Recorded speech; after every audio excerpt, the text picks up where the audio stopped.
പണ്ടുകാലത്ത് അച്ഛൻ, അമ്മ, കൂട്ടുകാർ, അധ്യാപകർ, സ്നേഹിത, കുട്ടികൾ എന്നീ ആശയങ്ങളും ആശയങ്ങളിലെ മനുഷ്യരുടെ പ്രവർത്തനം, അതായത് അവരുടെ ഗുണങ്ങളും കൂടുതൽ സാമ്യമുള്ളതായിരുന്നു.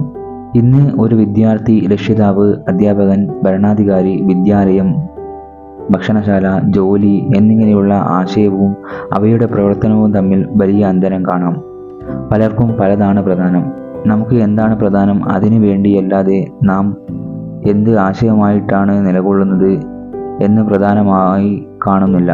അത് സമൂഹമായോ സാഹചര്യമായോ സ്വന്തം അനുഭവങ്ങളുമായോ സമാധാനം നൽകുന്നതിനാൽ അത് പ്രധാനമാകുന്നു. എല്ലാവർക്കും അവരുടെ ന്യായം ശരികളും ഉണ്ടാകും. അത് യാഥാർത്ഥ്യവുമായിരിക്കും. നമ്മൾ ഏറ്റവും പ്രാധാന്യം നൽകുന്നത് കേട്ടതും വായിച്ചതുമായ അറിവുകൾക്കാണോ അതോ അനുഭവങ്ങളിലൂടെയുള്ള അറിവുകൾക്കാണോ? സ്റ്റോറി.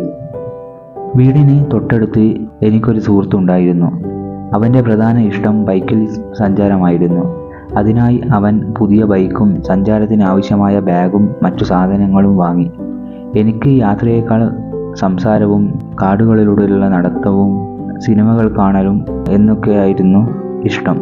എന്നാൽ ഇനി അവനെ പിന്തിരിപ്പിക്കാൻ കഴിയില്ല. കാരണം ഭൗതികമായും മാനസികമായും അവൻ മാറി. എന്നാൽ ഇപ്പോൾ എനിക്ക് എൻ്റെ അതേ സ്വഭാവ ഗുണങ്ങളും ഇഷ്ടങ്ങളുമുള്ള ഒരു കൂട്ടുകാരനെ കോളേജിൽ വെച്ച് പരിചയപ്പെട്ടു. നാം രണ്ടുപേരും ഇപ്പോൾ അടുത്ത കൂട്ടുകാരായി മാറി. Next story. എൻ്റെ വീട്ടിൽ അച്ഛന് എന്നെക്കാളും പ്രാധാന്യം അച്ഛൻ്റെ ജോലി, കൂട്ടുകാരുമായുള്ള യാത്രകൾ എന്നൊക്കെയായിരുന്നു. എൻ്റെ ഇഷ്ടത്തിന് വലിയ വിലയൊന്നും അച്ഛൻ കൽപ്പിച്ചിരുന്നില്ല. എന്നാൽ അച്ഛൻ്റെ അനുജൻ, അതായത് ഇളയച്ഛൻ, എന്നോട് വലിയ സ്നേഹമായിരുന്നു. അതിനാൽ അദ്ദേഹത്തിൻ്റെ മകനും ഞാനും നല്ല കൂട്ടുകാരായി. ഞങ്ങളുടെ വീടുകൾ തമ്മിൽ കുറേ ദൂരമായിരുന്നു. അതിനാൽ പോയി വരാനുള്ള പ്രശ്നം എൻ്റെ സമാധാനവും പരിഗണിച്ച് ഞാൻ പലപ്പോഴും അവിടെയായിരുന്നു താമസിച്ചിരുന്നത്. ഞാൻ ഇന്ന് പണം കൊണ്ടും മാന്യമായ സ്വഭാവം കൊണ്ടും നല്ലൊരു ജീവിതം നയിക്കുന്നുണ്ടെങ്കിൽ ഇളയച്ഛന് അതിൽ വലിയ പങ്കുണ്ട്. എന്നെ പലതിനും സഹായിക്കുകയും തെറ്റുകണ്ടാൽ വഴക്കു പറയുകയും ഒക്കെ ചെയ്യുമായിരുന്നു. ഇതിനാൽ എപ്പോഴും എനിക്ക് അച്ഛനേക്കാൾ ബഹുമാനവും സ്നേഹവും ഇളയച്ഛനോടായിരുന്നു.